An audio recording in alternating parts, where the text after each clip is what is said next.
Hello സുഹൃത്തുക്കളെ, ഇപ്പൊ നമ്മൾ ചെയ്യാൻ പോകുന്ന വീഡിയോ എങ്ങനെ നമുക്ക് വെയിറ്റ് ലോസ് ഉണ്ടാക്കാം എന്നുള്ള ഹെൽത്തി വെയിറ്റ് ലോസ് എങ്ങനെ ഉണ്ടാക്കാം എന്നുള്ളതാണ്. അതിനായി നമുക്ക് ഇത് രണ്ട് പാർട്ടായിട്ടാണ് ഞാൻ ഈ വീഡിയോ എടുക്കുന്നത്. ഒന്ന്, നമുക്ക് എന്തുകൊണ്ടാണ് തടി കൂടുന്നത് അറിയാൻ വേണ്ടിയിട്ട്, അതറിയണല്ലോ. രണ്ട്, നമുക്ക് എങ്ങനെ തടി കുറയ്ക്കാം എന്നുള്ളത്. ഓക്കെ, അപ്പോൾ രണ്ട് വീഡിയോ ചിലപ്പോ ഒരു 10 മിനിറ്റ് 12 മിനിറ്റ് ദൈർഘ്യം ഉണ്ടാവും. അപ്പൊ നിങ്ങളത് അങ്ങനെ തന്നെ കാണാം. കാരണം എന്ന് വെച്ചാൽ കാര്യങ്ങൾ പറഞ്ഞു തന്നാലേ മനസ്സിലാവുള്ളൂ.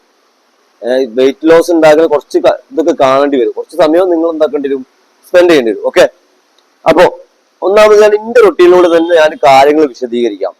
ഓക്കെ, ഞാൻ കുറച്ച് ദിവസം 2-3 മാസം മുമ്പേ ഞാൻ 78 കിലോ കഴിഞ്ഞിരുന്നു. 78 കിലോ വെയിറ്റ് ടച്ച് ചെയ്ത് പോയിട്ട് ഇപ്പൊ ഞാൻ 73 എത്തിയിട്ട് ടച്ച് ചെയ്തിട്ടുണ്ട്. ഇനി 2-3 കിലോ കൂടെ കുറയ്ക്കാനുണ്ട്. ഓക്കെ, അപ്പോ നിങ്ങൾ എത്ര വെയിറ്റ് ഉണ്ടോ? നിങ്ങൾ ഇപ്പൊ 170 ആണ് നിങ്ങളെ ഹൈറ്റ് എങ്കിൽ നിങ്ങളെ BMI വെയിറ്റ് 70 ആണ്. അത് 180 അല്ല 80 കിലോ ഉണ്ടെങ്കിൽ 10 കിലോ എക്സസ് ആണ്. അപ്പൊ 160 സെന്റിമീറ്റർ ആണ് നിങ്ങളെ ഹൈറ്റ് എങ്കിൽ നിങ്ങളെ BMI വെയിറ്റ് പറയുമ്പോൾ 60 കിലോ ആണ്. ഓക്കെ, അപ്പൊ ഞാൻ കാര്യത്തിലേക്ക് വരാം. അപ്പൊ കുറച്ച് 3 മാസം മുമ്പ് എന്റെ റൊട്ടീൻ എങ്ങനെയാ വെച്ചാല്, ഞാൻ ഒരു 3:45-4 മണി രാവിലെ പൊളിച്ചൊക്കെ എണീക്കും. എണീച്ച പാടെ ചായയും കടി മീൻസ് കോഴിമുട്ടയോ പഴമോ അങ്ങനത്തെ എന്തെങ്കിലും ആയിരിക്കും, നല്ല അങ്ങനത്തെ എന്തെങ്കിലും ഫുഡേ കഴിക്കാം. ഓക്കെ, അതിലിപ്പോ നമ്മള് കലോറിയോ കാർബോ ഒന്നും അധികമില്ല. അപ്പൊ നമ്മൾ എന്താക്കുക, അത് സ്കിപ്പ് ചെയ്യാം. അവിടെ എഴുതിയിട്ടില്ല കേട്ടോ. രണ്ടാമത്തെ സംഭവം, ഞാൻ പള്ളിയിൽ പോയി വന്നിട്ട്, അതായത് 5:30 പള്ളിയിൽ പോയി വന്നിട്ട് പള്ളിയുടെ അടുത്ത് തന്നെ ഒരു ചായക്കട ഉണ്ട്. അവിടുന്ന് ഒരു പുട്ടും പപ്പടും, രാവിലെ തന്നെ പുട്ടും പപ്പടും ചായയും. ഏകദേശം മിനിമം കുറഞ്ഞ 350 കലോറി എഴുതിയിട്ടുണ്ട്. ഇത് ചിലപ്പോൾ കലോറി ഒരു 50 അങ്ങോട്ട് കൂടെ അങ്ങോട്ട് കുറയൊക്കെ ഉണ്ടാവും കേട്ടോ. ഞാൻ നിങ്ങൾക്ക് മനസ്സിലാൻ വേണ്ടി ശരാശരിയാ പറയണേ. പിന്നെ അത് കഴിഞ്ഞിട്ട് ഞാൻ ക്ലാസ്സിലെത്തും. 7 മണി മുതൽ ഒരു 8:30 വരെ ക്ലാസ് ഉണ്ട്. അത് കഴിഞ്ഞിട്ട് വീട്ടിലേക്ക് പോയി 1.5 കിലോമീറ്റർ ഉണ്ടാവും, 1-2 കിലോമീറ്റർ ഉണ്ടാവും. അതിന്റെ ഇടയിൽ ഞാൻ ചായയും കടിയും വീണ്ടും കഴിക്കും. ചായയും ചിലപ്പോൾ 2 കടി ഉണ്ടാവും, പക്ഷെ ഞാൻ ഒരു കടിയെ കൂട്ടിയിട്ടുള്ളൂ. കുറഞ്ഞത് ഒരു 350 കലോറി എന്തായാലും ഉണ്ടാവും. അല്ല ഉള്ളിയോടോ സമൂസോ ഫലാഫിലോ ബോണ്ടയോ കായപ്പോ എന്തെങ്കിലും കഴിക്കുകയാണെങ്കിൽ തന്നെ ഉണ്ടാവും. പിന്നെ അത് കഴിഞ്ഞ് ബ്രേക്ക്ഫാസ്റ്റ്, വീട്ടിലെത്തി ബ്രേക്ക്ഫാസ്റ്റ് ഇപ്പോ നൈസ് പത്തിരിക്കാണെങ്കിൽ ഒരു 5-8 തിന്നു ഞാൻ. നല്ല ചിക്കൻ കറി മീൻ കറി ഒക്കെ ഉണ്ടെങ്കിൽ നല്ല ഉണ്ടാവും, എന്തെങ്കിലുമൊക്കെ ഉണ്ടാക്കും. നല്ലതായിട്ട് എന്തെങ്കിലും നല്ല ഫുഡ് തന്നെ കഴിക്കല് ബ്രേക്ക്ഫാസ്റ്റ്. ഇനി പുട്ടാണെങ്കിൽ 3-4 പുട്ട് കഴിക്കും. ഓക്കെ, അത് ശരാശരി മിനിമം കുറഞ്ഞത് ഒരു 500 കലോറി ഉണ്ടാവും. 500 കലോറി അല്ല, അതിൽ കൂടുതൽ ഉണ്ടാവും, പക്ഷെ ഞാൻ 500 കൂട്ടിയിട്ടുള്ളൂ. ഓക്കെ, അത് കഴിഞ്ഞിട്ട് ഞാന് പിന്നെ പുറത്തൊക്കെ പോയി ചിലപ്പോ ഞാൻ അതിന്റെ ഇടയിൽ പുറത്തിറങ്ങി ചായ കുടിക്കട്ടോ. അത് ഞാൻ എന്താക്കിയില്ല, ഇവിടെ എഴുതിയിട്ടില്ല. ചിലപ്പോൾ കോഫി കടിയൊക്കെ ഉണ്ടാവും ഒരു 11-12 ഒക്കെ ആകുമ്പോ. അത് നമ്മുടെ എഴുതിയില്ല, വിട്ട് സ്കിപ്പ് ചെയ്യും. അതിന്റെ ആവശ്യമില്ല, അത്രയും ഇതില്. പിന്നെ ഉച്ചക്ക് ലഞ്ച് അതെന്തായാലും ഉണ്ടാവല്ലോ. ഉച്ചക്ക് ലഞ്ച് നല്ല വിശാലമായിട്ട് കഴിക്കാം. നല്ല ചോറ്, ഉപ്പേരി, പിന്നെ നല്ല മീൻ പൊരിച്ചതോ ചിക്കനോ അല്ല മട്ടനോ ബീഫോ എന്താ വെച്ചാൽ എന്തെങ്കിലുമൊക്കെ ഉണ്ടാവും. ഒരു 600 കലോറി മിനിമം എന്തായാലും ഉണ്ടാവും. ഓക്കെ, പിന്നെ അത് കഴിഞ്ഞ് കിടന്നുറങ്ങും. 1-1.5 മണിക്കൂർ കിടന്നുറങ്ങും. പിന്നെ ഈവനിങ് ആയി, ഈവനിങ്ങിനെ എണീച്ചു. ഈവനിങ് ഒന്നെങ്കിൽ വീട്ടിൽ നിന്ന് ചായയും കടിയും, ചായ ബിസ്ക്കറ്റ് അങ്ങനെ എന്തെങ്കിലും, അല്ലെങ്കിൽ പുറത്തുനിന്ന് ചായ എന്തെങ്കിലും എണ്ണക്കടികൾ. മിനിമം ഒരു 250 കലോറി ഉണ്ടാവും. ഓക്കെ, പിന്നെ അത് കഴിഞ്ഞിട്ട് നമ്മൾ ക്ലാസ്സിൽ 5:30 ക്ലാസ് സ്റ്റാർട്ട് ചെയ്യും. ക്ലാസ് സ്റ്റാർട്ട് ചെയ്താൽ രണ്ടാമത്തെ ബാച്ച് 7:00 സ്റ്റാർട്ട് ചെയ്യും. അപ്പൊ ആ സമയത്ത് ഞാൻ പുറത്തു പോയിട്ട് ഒരു ചായയും കടിയും ഉണ്ടാവും. അത് നല്ല ഫാൻസി ക്ലബ് സാൻഡ്വിച്ചോ അല്ലെങ്കിൽ ബർഗറോ ചിക്കനോ മറ്റേ ചിക്കൻ റോളോ കട്ട്ലേറ്റോ ഫലാഫിലോ എന്തെങ്കിലുമൊക്കെ, ചിലപ്പോൾ ഷവായ ഷവർമൊക്കെ ഉണ്ടാവും. പക്ഷെ ഞാൻ നോർമൽ ആയിട്ട് ഒരു ചായയും കടിയും കൂട്ടിയിട്ടുള്ളൂ. 350 കലോറി ഉണ്ടാവും. അത് കഴിഞ്ഞ് ഡിന്നർ കഴിക്കുകയാണെങ്കിൽ തന്നെ എന്തായാലും നല്ല ചോറും അല്ലെങ്കിൽ ചപ്പാത്തി, മീൻകറി, ചിക്കൻ പൊരിച്ചത്, ഉച്ചക്ക് പൊരിച്ചത്, കറി എന്തെങ്കിലുമൊക്കെ ഉണ്ടാവും. മിനിമം കുറഞ്ഞത് ഒരു 1000-1500 കലോറി അതും ഉണ്ടാവും. എന്നിട്ട് ഞാൻ കിടന്നു തുടങ്ങും. അപ്പൊ ഞാൻ കൂട്ടിയപ്പോ എനിക്ക് കിട്ടിയത് 4550 കലോറി ഉണ്ട്. ചിലപ്പോ 4000 ആവും, 4500 ആവും. ഇതിനിടയ്ക്ക് ആയിരിക്കും എന്തായാലും. അപ്പൊ ഞാൻ വിചാരിക്കുന്നത് എന്താ വെച്ചാൽ, ഞാൻ നല്ല വർക്കൗട്ട് ചെയ്യുന്നുണ്ട്. ഞാൻ രാവിലെ 10-100 പുഷപ്പ് അടിക്കും. 100 പുഷപ്പ് ഓരോ സംഭവങ്ങൾ അതൊക്കെ ചെയ്യും. പിന്നെ രാത്രിയും ഇതേമാതിരി തന്നെ എന്തെങ്കിലുമൊക്കെ ചെയ്യും. കാരണം ക്ലാസ് എടുത്ത് കൊടുക്കുമ്പോൾ കുട്ടികൾ ചെയ്ത് വിദ്യാർത്ഥികൾ കാണിച്ചു എന്തായാലും നമ്മൾ ചെറുതായി ചെയ്യും. പിന്നെ കുറച്ച് നടക്കുക കാര്യങ്ങളൊക്കെ ഉണ്ടല്ലോ, പിന്നെ എന്തെങ്കിലുമൊക്കെ എടുത്ത് ചെയ്യും.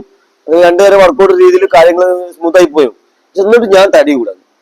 അപ്പോഴാണ് ഞാൻ ഇതിനെ കുറിച്ച് ഹെർബൽ ലൈഫിന്റെ ക്ലാസ്സും ഹെർബൽ ലൈഫിന്റെ പ്രൊഡക്റ്റിനെ കുറിച്ചൊക്കെ ഞാൻ അറിയുന്നത്.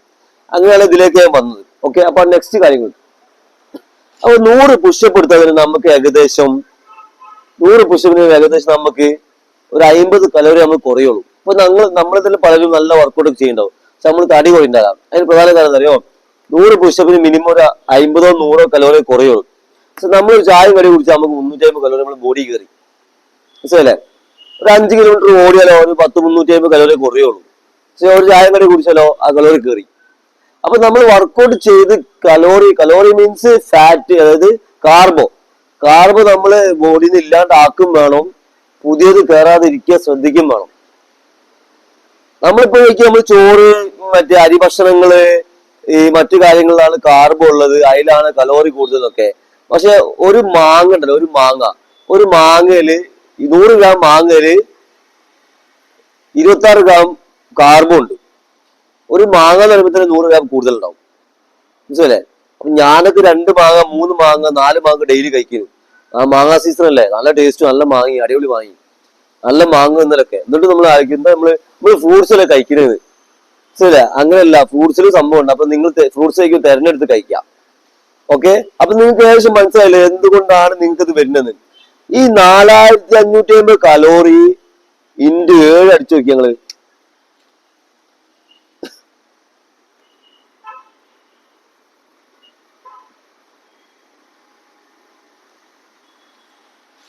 $4550 ഇൻറ്റു 7 അടിച്ചാൽ തന്നെ 28,000 അടുത്ത് വരും. ഒരു 28,000 കൂട്ടാം. അത് ഒരു 30 ആണെങ്കിലോ, ഇൻറ്റു 30 ആണെങ്കിലോ, അത് ഇൻറ്റു 365 ആണെങ്കിലോ ഇത്രയായി. ഒരു മാസം ഇത്ര കലോറി നമ്മുടെ ബോഡിയിൽ എക്സസ് ആവാണ്. ശരിക്കും നമുക്ക് വേണ്ടത് ഒരു പുരുഷന് 2000-2500 കലോറി, ഒരു സ്ത്രീക്ക് 1500-2000 കലോറി മതി. അപ്പൊ 2000 കലോറി ബാലൻസ് എന്നാൽ 1500-2000 കലോറി നമ്മുടെ ബോഡിയിൽ എക്സസ് ആണ്. അതിങ്ങനെ ഒരാഴ്ച, ഒരു മാസം, ഒരു കൊല്ലം കഴിയുമ്പോൾ ഭയങ്കരമായി, ഒരുപാടായി, ഫാറ്റായി, പിന്നെ വെയിറ്റ് ഓവറായി, 10 കിലോ 15 കിലോ കൂടി, ഇങ്ങനെ ഉണ്ടാവും. പല പ്രശ്നങ്ങളുണ്ടാവും. പല ജോയിന്റ് പെയിന്, നീ pain, back pain, sugar, pressure, cholesterol, തലവേദന, മൈഗ്രെയിന്,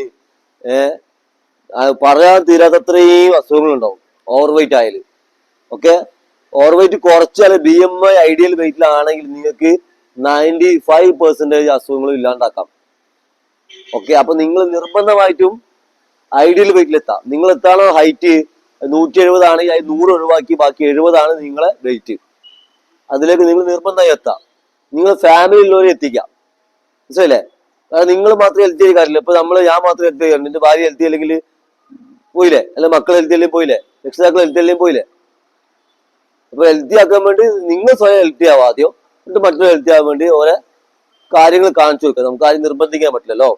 ഓക്കെ, അപ്പൊ ഈ വീഡിയോ ഇവിടെ തീരാണ്. നെക്സ്റ്റ് ഇതെങ്ങനെ കുറയ്ക്കാം എന്നുള്ളതിന്റെ ഒരു വീഡിയോ പാർട്ട് 2 ആയിട്ട് ഞാൻ ഇടാം.